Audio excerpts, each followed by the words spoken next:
Hi, അസ്സലാമു അലൈക്കും. ഞാനിന്നിവിടെ ഒരു കൂന്തൽ റോസ്റ്റാണ് ചെയ്യാൻ പോകുന്നത്.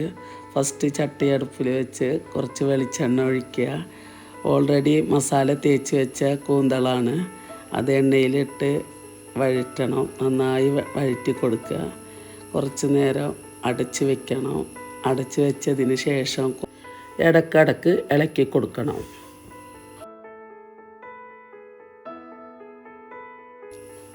അടുത്തത് നമുക്ക് സവാള ചേർക്കാം. സവാള ഇട്ട് നന്നായിട്ട് വഴറ്റിയെടുക്കണം.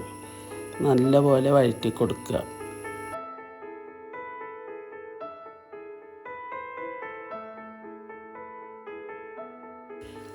ഇനി പാകത്തിന് ഉപ്പ് ചേർക്കാം. അതിന് ശേഷം കറിവേപ്പില ഇടുക. കറിവേപ്പില ഇട്ടതിന് ശേഷം നന്നായിട്ട് ഒന്നും കൂടെ വഴറ്റി അടച്ച് വയ്ക്കുക. അടച്ച് വെച്ച് ഇടയ്ക്കിടയ്ക്ക് തുറന്ന് ഇളക്കി കൊടുക്കണം.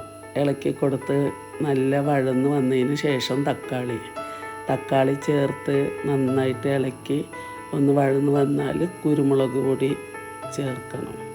ആവശ്യാനുസരണം കുരുമുളക് പൊടി ചേർക്കുക. കുരുമുളക് പൊടി ചേർത്തതിന് ശേഷം ഒന്നും കൂടെ നന്നായി ഇളക്കി വഴറ്റി കൊടുക്കണം.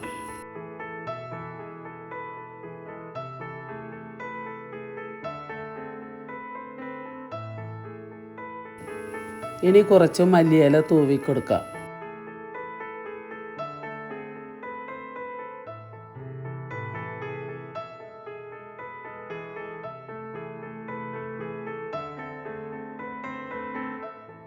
മല്ലിയില ഇട്ടതിന് ശേഷം നന്നായി ഇളക്കി കൊടുക്കുക.